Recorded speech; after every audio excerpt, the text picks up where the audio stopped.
Welcome along, everyone. So we have a busy weekend to talk about. Happy to say Will Slattery is here once again. Will, hello. Hi, Joe. Conor McKeown has joined us. Hi, Conor. Hi, Joe. How much content is too much? 3 episodes in one day? Getting there. Damon Delaney is on talking all things Premier League.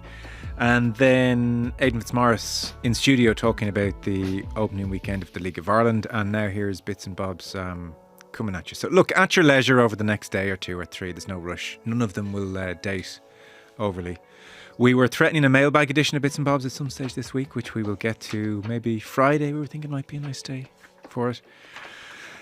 For instance, Justin said, "Hey team, just finished listening to Andy Lee. Going back years listening to him talk about his time at the Cronk Gym, he is never less than fascinating. More importantly, he comes across as such a sound guy. Is he the most popular, is he the most under-acknowledged and soundest person in Irish sport? Broader question, do you have to be a bollocks to be a world-class sports person? Maybe not. Great show, lads. It's completely changed my listening habits," says Justin. I think you can be a nice guy and get to the top, can't you? Yeah, just people don't pay the same sort of attention to you. You're not quite as mysterious and compelling as if you're sort of dark and a bollocks. Yeah. Andy Lee, world champion, you know. And you can be, I guess, a killer between the ropes and nice guy outside. I was thinking Shane Lowry as well, won the Open. Seems to be a sound guy. Yeah. He'd have a steely old edge to him on the fairways, though, would he not? Definitely has a narky side when it suits him, yeah. What's the quote Wendy gave to him? "Everybody thinks you're such a nice guy." Maybe I'm completely wrong. I just thought that was the impression. You know, I think that's the older interpretation of Larry. But as we've got to know him, we've realised there's a tough, steely, bit of a temper, intense competitor there. Yeah, that's the side of them that I want to see too.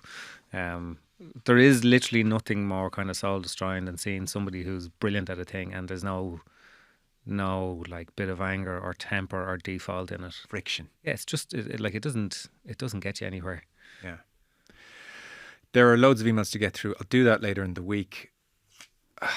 It's just desperate to start with this. There's something almost unbelievable about the fact that 7 days on from John Cooney's passing, we're now talking about the death of another young sportsman. So Michael O'Sullivan is just 24 years of age. He would have been 25 on Friday, from Lombardstown near Mallow in Cork, and he died in Cork University Hospital over the weekend, 10 days after sustaining serious head injuries in a fall in Thurles. It was immediately obvious this was a very, very serious fall. The racing that day was cancelled. He was airlifted to hospital.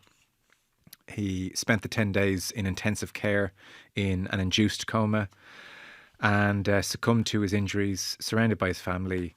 You can't even imagine how they are coping, what they've been through over the last 10 days. His career was, I mean, that's the kind of tragedy of the thing. Excellent. A Cheltenham winner, almost 100 winners to his name. I saw Willie Mullins talking about how he was such a natural rider, also very modest and friendly. Ruby Walsh penned a really great tribute in the Examiner as well today. He had a degree in agricultural science at UCD. He was fluent in French. His family, like John Cooney's family, made the decision to donate his organs. So in the midst of shock and grief and everything else, huge generosity there. And it's just so sad, desperate, horrific. It's hard to know what to say without getting into cliche and you feel a little bit queasy speaking from afar because you think of the reality of the O'Sullivan household today and it's just beyond desperate. Sort of knocks the stuffing out of you a fair bit. I spent a fair bit of last week kind of making phone calls about John Cooney and talking to different people that he dealt with over a long period of time. And the weird thing is when you go into it with boxing, you know, the closer you get to that inner sanctum, not necessarily of John Cooney, but of boxing, you get to this sort of stoic, I suppose, disposition that you get into it knowing that there is a risk, that as safe as you can make the sport. You know, essentially the aim of the game is to, you know, inflict punishment. But obviously with racing that is not the case. The aim of the game is to, you know, get the horse around the track as quick as you possibly can. And as dangerous as horse racing is and as exhilarating as it is, I can't imagine that a jockey or a jockey's family ever truly envisages something like this happening. I was thinking about the two sports actually, given a jockey this week and John Cooney last week, a boxer. It's hard to compare them, obviously, and the point of boxing, as you rightly say, is inflict damage. I think horse racing might be even further upon my list of sports I'd want loved ones to avoid.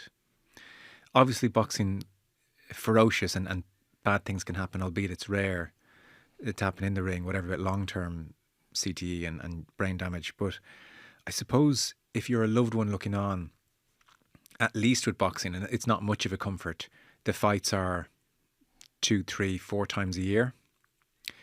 Whereas if you're, imagine like your partner was a jockey, or your son was a jockey, or your daughter was a jockey, and they're riding every single day of the week, several times a day. The one guarantee in national hunt racing is they will fall. Death and taxes. I just think you'd be on tenterhooks so often, because it may not be life ending, but it might be life changing so often. I mean, they are the bravest of the brave jockeys because of the frequency as much as the sport itself. But I even think with boxing, like, it's so rare that a fighter sort of dies in the ring or as a result of their injury suffered during a fight. But 99% of the brain injuries that boxers acquire are in sparring. And the issue with boxing is that, this stuff is not like itemized. There's no great transparency between trainers and fighters and promoters over, I spoke to people in the IBU, the Irish Boxing Union. I spoke to people in the British Border Control for boxing. And they have some of the highest safety procedures when it comes to fighters cutting weight, with regards to, scans, constant physical assessments closer to the fight and everything else. But the one thing that you cannot monitor, or that isn't being monitored, maybe you can do it, is how many blows to the head a boxer will undergo over the course of their training, and whether they're getting back into the ring to train again before they properly should. And if you don't see the effects of that on fight night, what they have increasingly seen, and I spoke to Tris Dixon, who wrote the book on this, Damage, is that further down the track, that's when the effects of this come into it. And this would be the same, and I'm not trying to make everything doom and gloomy, but it's the same thing that rugby players are vulnerable to further down the tracks, because they're the first generation of rugby players that will suffer the same kind of impact injuries. Yes, all three sports, again, your loved one who you only want good things to happen to, I'd be nervous about. Boxing, I'd be more fearful of the long-term future than something like that happened to Cooney happening. That'd be still a big fear. It'd always be there. You'd be thinking, God, that the damage that the fighter's taking is going to catch up with them eventually.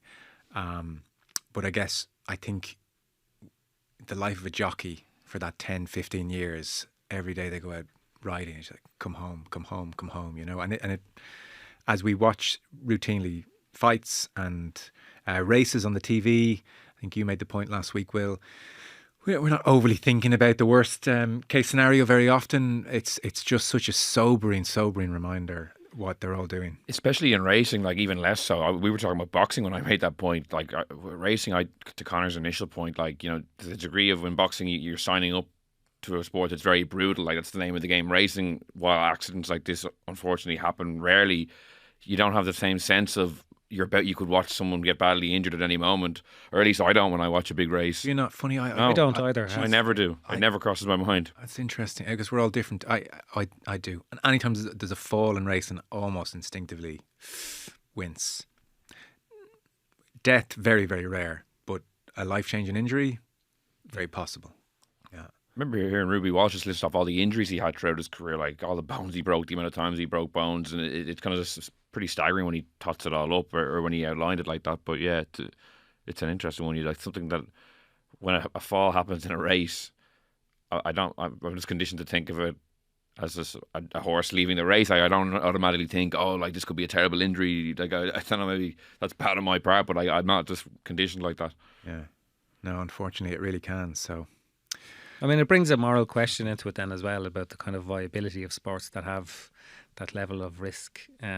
But I think when the numbers are so low and the sports will rightfully point that out, all you can do is kind of treat it as a once-off tragedy, and that's sort of so horrendous when it happens that it's hard to like justify it ever happening for any reason. Yes. But that's kind of what we're left with. Yeah. Condolences to the O'Sullivan family, obviously, and the Cooney family last week. Andy Lee was on the podcast during the week and spoke about John Cooney. He knew him personally, so he gave a great tribute. They seem to have been two extremely fine young men, so desperate.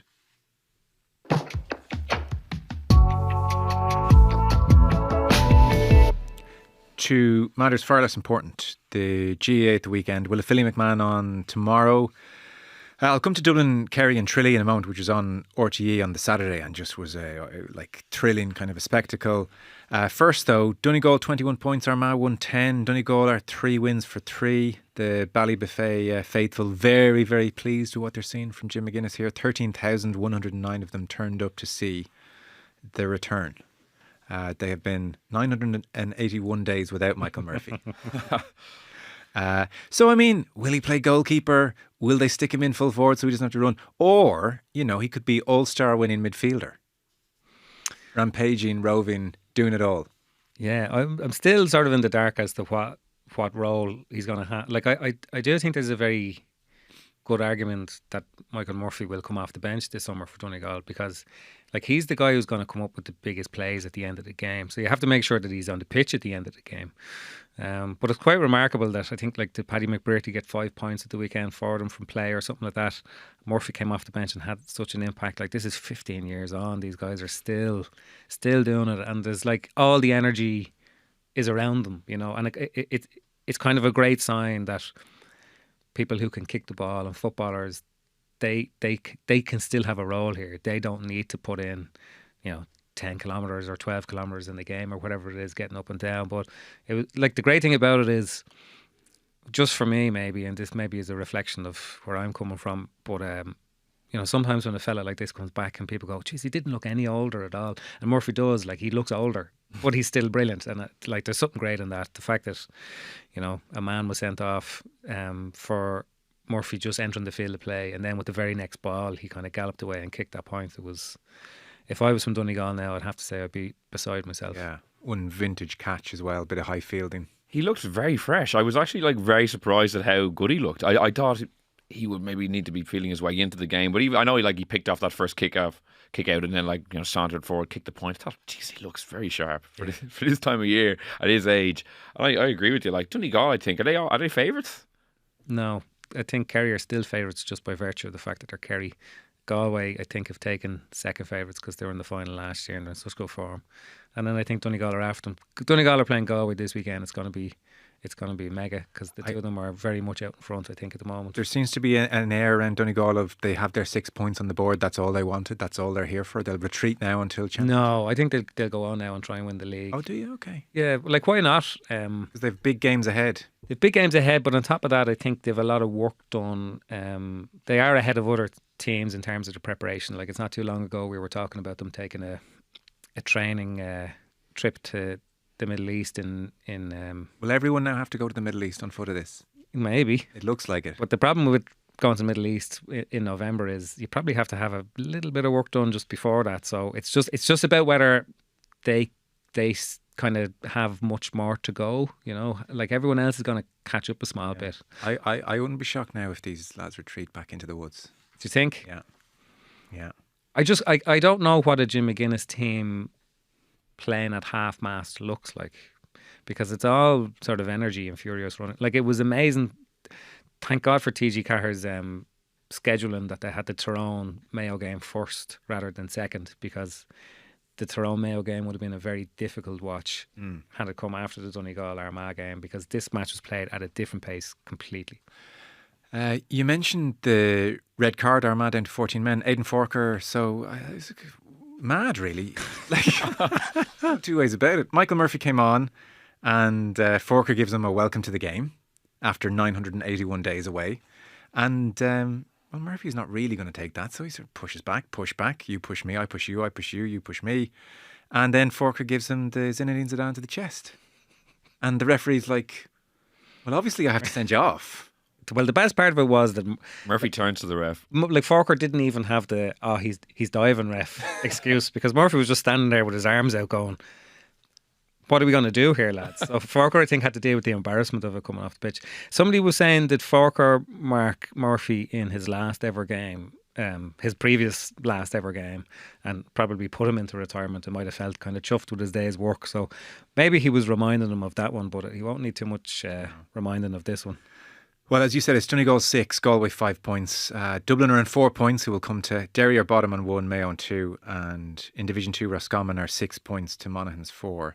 So Dublin ransacked Tralee, 19 points to 115. They only led in the final few moments, and that was the first time they led all game, but that was enough. 19 points to 115.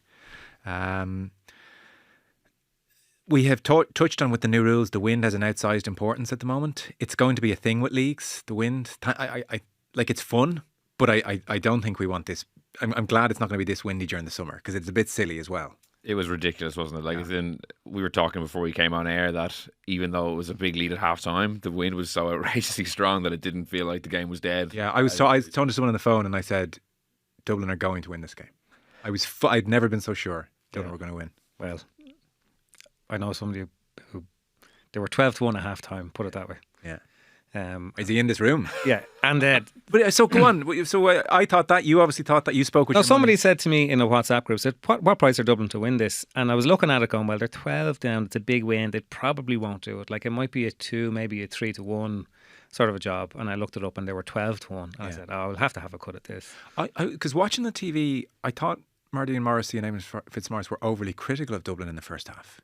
And occasionally it was like, look, I know it's a big wind. But they were like, they're just not being incisive enough in possession. And honestly, watching it, because you could see the hand passes to each other, the Dublin players in the Kerry half, the hand passes were being blown. Like a 10-metre hand pass was being blown back towards their goal. So I kind of thought, every minute they keep the ball here is a minute in the bank. And Kerry did not once in the second half. I thought it was shocking game management from Kerry. Shocking. Like, for a team we're saying All-Ireland credentials. Get the ball, keep the ball. Yeah. The aim, and Jack Conor and Keano, I don't know what O'Sullivan, Neils, I don't know what they said at halftime. The message is very simple at halftime. It's near impossible to kick points. Don't worry about that. Keep the ball. Run down the clock here. I thought Dublin, I mean, by accident or design, because we can't get close enough to shoot and we can't break them down. They just had long, 3 minutes, 40 seconds of possession, 4 minutes possession. I thought, beautiful. Yeah, I thought Kerry showed a lack of ambition in the first half, insofar as they defended their scoring zone, very not timidly, but like they didn't press. They didn't press, which meant that Dublin were allowed to keep the ball. So they were happy enough for Dublin not to score. But like, the way the game was playing out is, had they taken the ball off Dublin a couple more times, they would absolutely have gotten more scores. That was also a false interpretation on their part of the conditions. Oh, look, Dublin can't get close enough to score here. It's like, you're playing the wrong game. Dublin are the clock is ticking down. My big takeaway from the game was that I know a lot of people in Dublin are saying, geez, this team, if they just had Brian Fenton back, because there's nobody to win a ball in midfield. But in fact, I'm not sure that a Brian Fenton is necessarily the ball winner you need anymore, because the most important player on the pitch in terms of winning ball was Kieran Kilkenny. He got on every single break. Nobody is winning the ball cleanly anymore. Is the Paul Galvin era now about to return in a big way? That's what it is. Yeah. And I was going through it here for a piece I'm doing tomorrow about the change of this Dublin team. And I think there was 8 Dublin players maybe involved who were under 20s 2 years ago. And this is the real accelerated development of this new team of really young players. And they're quite raw. And it's a pretty no-frills Dublin team.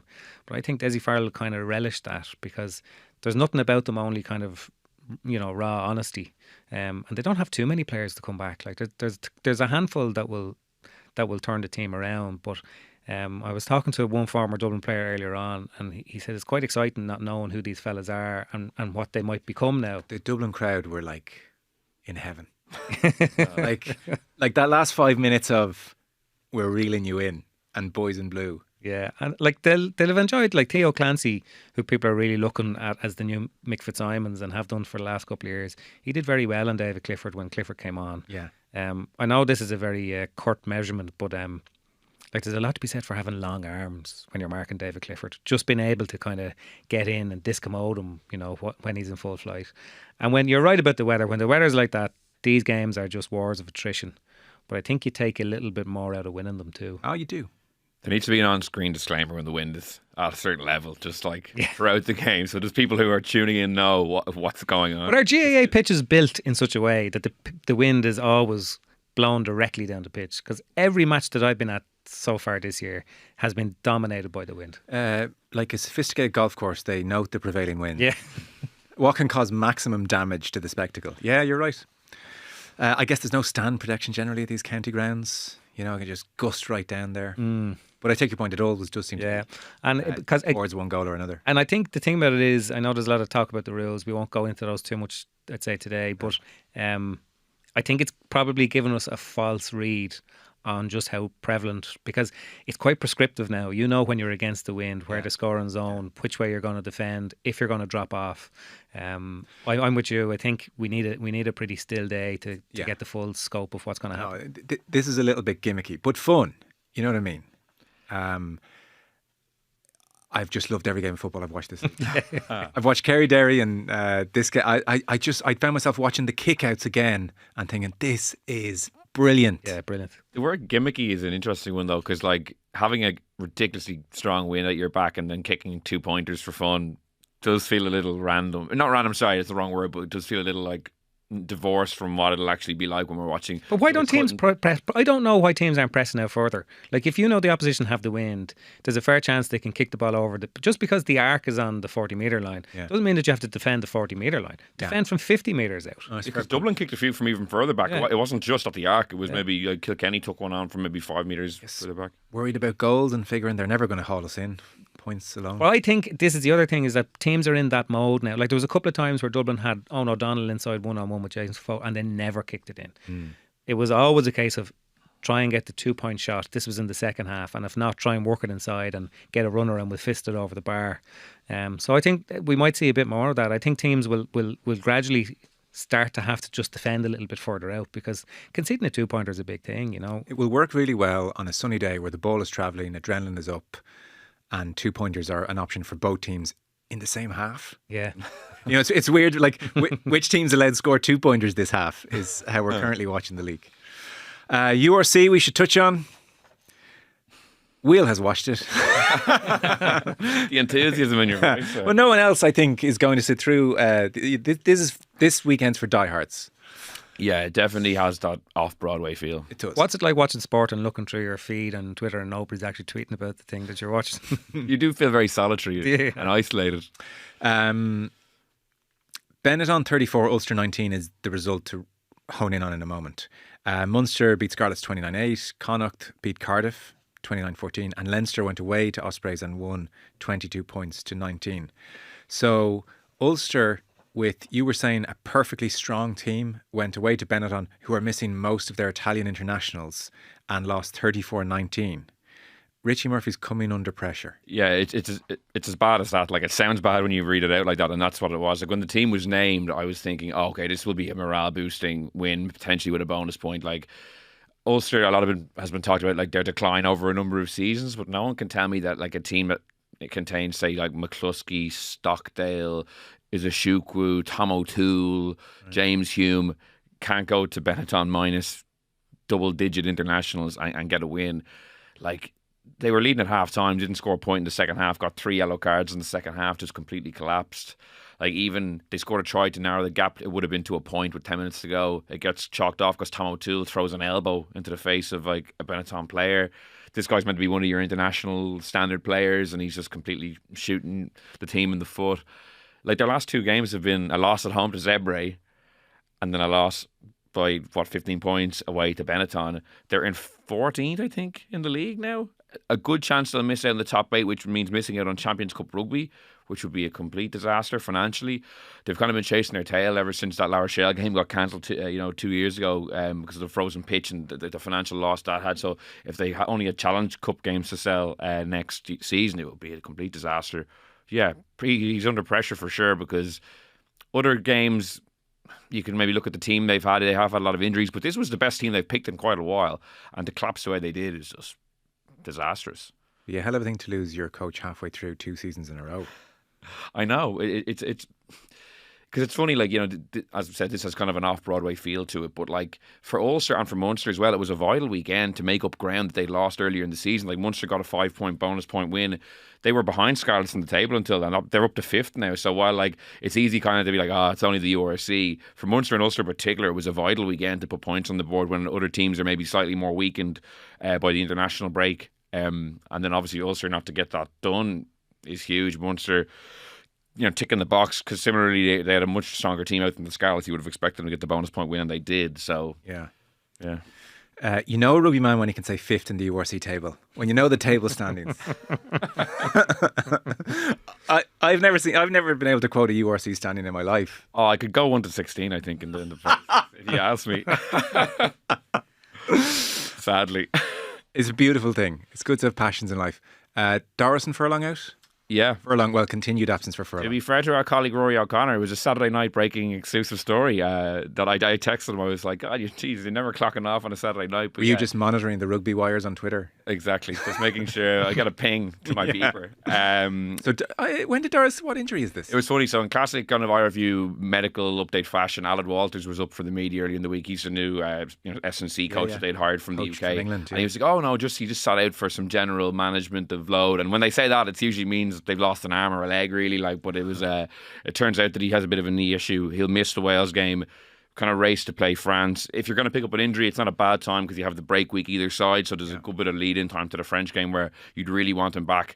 The only thing is you have Jack Conan ready-made to slot in at number 8, who's having a fantastic championship, who a lot of people thought might have gotten a nod anyway, maybe in a little bit of rotation. But as long as Doris is back for the France game, everything should be okay. Yeah, you wouldn't expect it to be overly big of a loss for Wales, but yeah, you definitely wanted to play France. Okay. Left wing is tomorrow, and Ian Madigan will be with us, building up to the Wales game at some stage this week, with thanks to Energia, who sponsor our rugby coverage. What else going on at the weekend? I guess the golf was kind of bubbling away, threatening, and then McIlroy and Scheffler on the Saturday moved really in the wrong direction with 74 Saturday McIlroy and a 76 Scheffler, his worst round in 3 years. So Ludwig Oberg won at Torrey Pines, one of these signature events, everybody there. Rory McIlroy's putter went, about people say that your putter has gone cold. Well, his was sort of like Ice Age stuff. His worst putting statistics in over a decade. Not since the 2014 Wells Fargo had his putter been so bad than it was on Saturday. Yeah, it was so bad you'd nearly not be worried about it. Like, it's almost like he's holding it upside down or something. It's that basic. And even yesterday on 18, I just watched the last few groups coming in, and like he had a little dribbly putt on 18, which is a par 5 to par the hole, to finish at 3 under as opposed to 4. It didn't make any difference. It was like top 14 or top, and he missed it.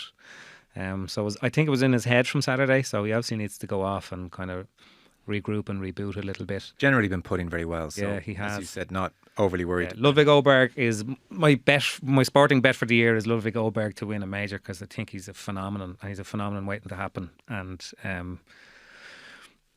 the way he plays golf, the way he gets the ball down, the way he takes a swing after he stands up to the ball is actually a remarkable thing to watch. The absence of any pre-shot routine.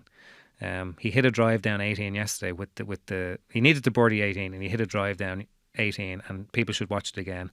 With the pressure that he was under, given to win the tournament, to pull out that drive out of the bag with about half a second of a pre-shot routine was incredible. Yeah, split the fairway. But I must say, because an avid listener of this show pointed it out to me after the Pebble Beach conversation, that we never mentioned Seamus Power.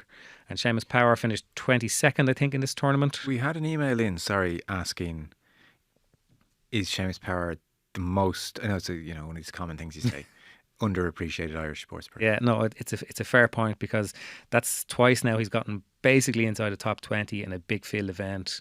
And given Seamus Power missed last year, he had a hip injury, and then he had treatment for a skin abrasion, I think, like a skin cancer treatment. He's very close to coming back in towards the top 100 in the world.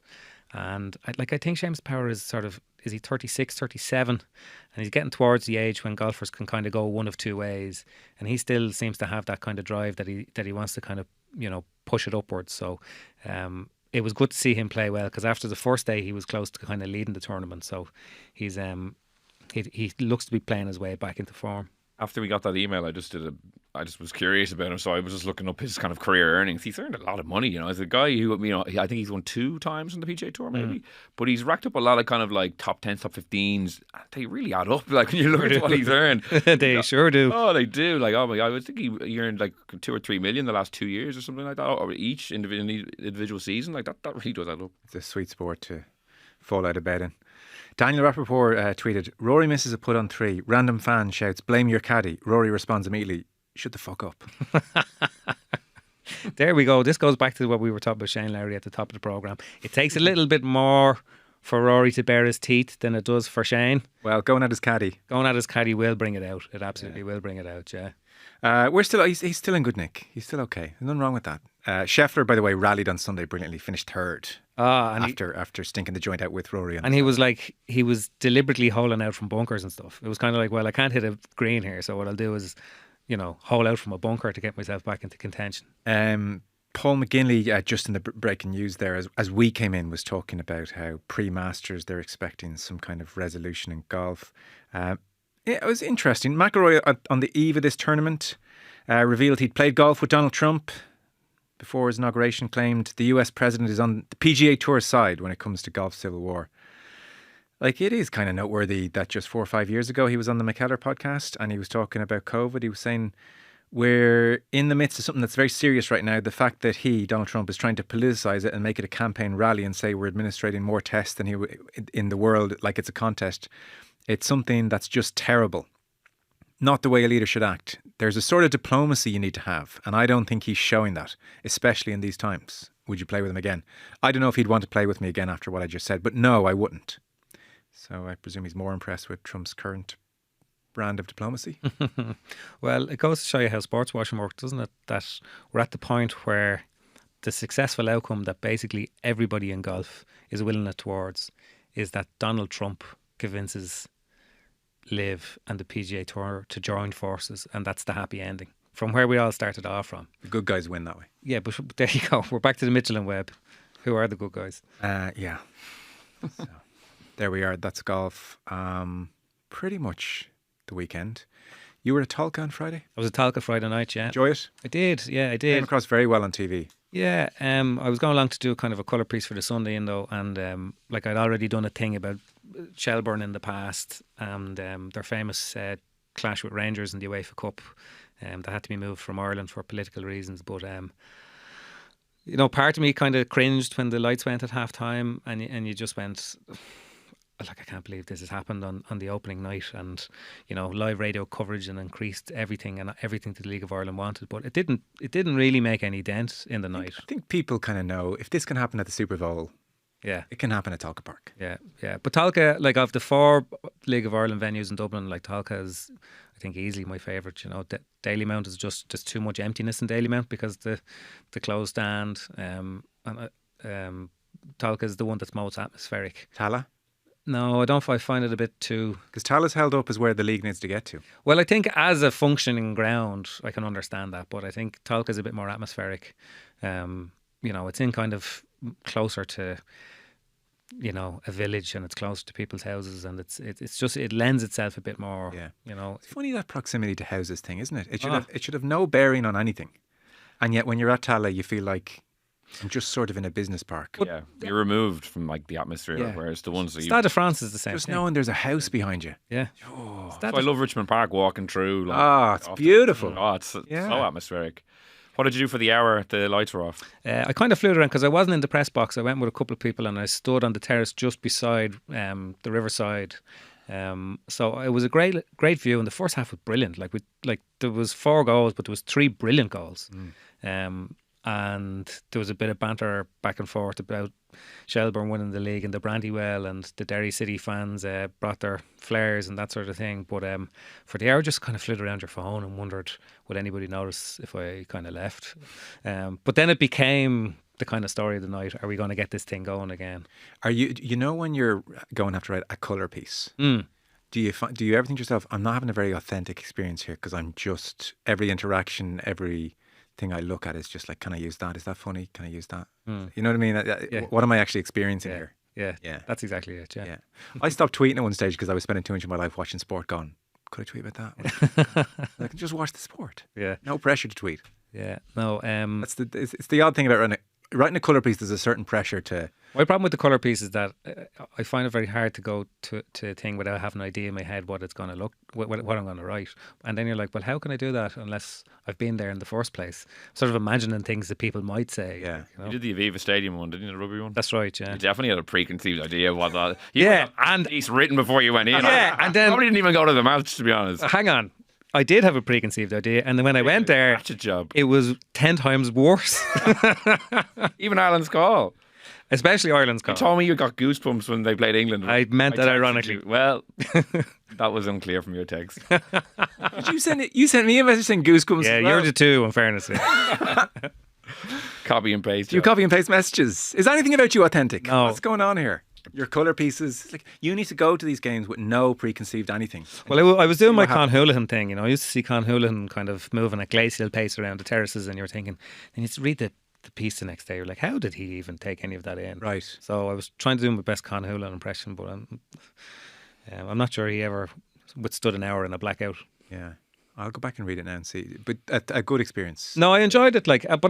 Friday nights at sporting occasions are brilliant. It works, Like, yeah. do you know what I mean? It Like just there are works, times sometimes when you're going off to a GA match. I know I'm sort of professionally obliged to go to these games, but there's times when you're like a Friday, like Sunday afternoon. There's all sorts of stuff you could be Weird doing. Sunday, yeah. It's not. Friday night's a brilliant thing, and it's part of a night out, you know. And they should Sun- preserve that as much as possible. What's It's the great. Sunday thing in GA? Is that a hangover of? Is that avoid association football 3:00 Saturday? Is that a like Sunday's the one day of the week we all have off? I don't know. It's just a traditional thing. People playing football and hurling after mass and stuff. There would have been a practical reason in 1884. I'm Yeah. just wondering what it was. Yeah, I don't know. And then because you know, like imagine GAA big championship games on a Friday night, they would be brilliant. But you're into that thing of compensating players. And Yeah. I remember about. Sorry, I'll wrap on this. About a decade ago now. Oh no, not even 6-7 years. Looking at houses in that neck of the woods around Tolka. yeah, It could have been on the road, you know. yeah, And we were in it, and I was like, this is nice. Okay, going okay. And the estate agent was like, but listen, just one small thing. You won't be insured in this house. There's no home insurance available on this road. And I was like, okay, why is that? It's like, because the flood here. oh, the flood. Oh, two. Yeah. The one when Bertie was levitating in the picture. Yeah. I'm like, okay. I remember the flood. Yeah, Bertie and his wellies. Yeah. Like, yeah. So that flood in '02. So ever since then, no one will insure this road. And we were like, but what happens if there's a flood again? And I was like, oh no, Bertie made sure that'll never happen again. We were like, okay, two was backing away. Take his word for it. I'm not sure we're going to just pin our life on that, but okay. I used to live on Richmond Road, like the sort of the end of it that's down by Ballybuck. And I also used to live in Phibsborough, and my mother is from Richmond Road. So like I spent a bit of time around those three grounds in particular when there are games on. And particularly with evening games, they're actually just great to sort of be around it. Like the sense that there's kind of something going on. Like if you walk down Richmond Road from Drumcondra on a Friday night, it sort of looks like Coronation Street. Like it's a great venue to have a ground in. It's cool, yeah. It does really add to the kind of atmosphere of the thing. Whereas I always find when you go out to like Stade de France being a great example of a brilliant stadium, but it's just like practically this works, but is there any sort of colour to it? It's the business park aspect. It's a funny thing, you know. Yeah. And when you remember back in the day, they were trying to build the National Stadium out in Abbottstown, and you know, you compare the walk up to Croke Park or the walk up to the Aviva, and the same places and pubs that people go to. Like, no, there's a kind of ephemeral, magical quality to atmosphere and feels and vibes and all that kind of stuff. Fellas, I think that's us on the weekend that was. We'll do a mailbag, get through a whole bunch of emails belatedly on Friday. In the meantime, Will, thank you. Thanks, Joe. Conor McKeown, thank you very much. thanks, Joe.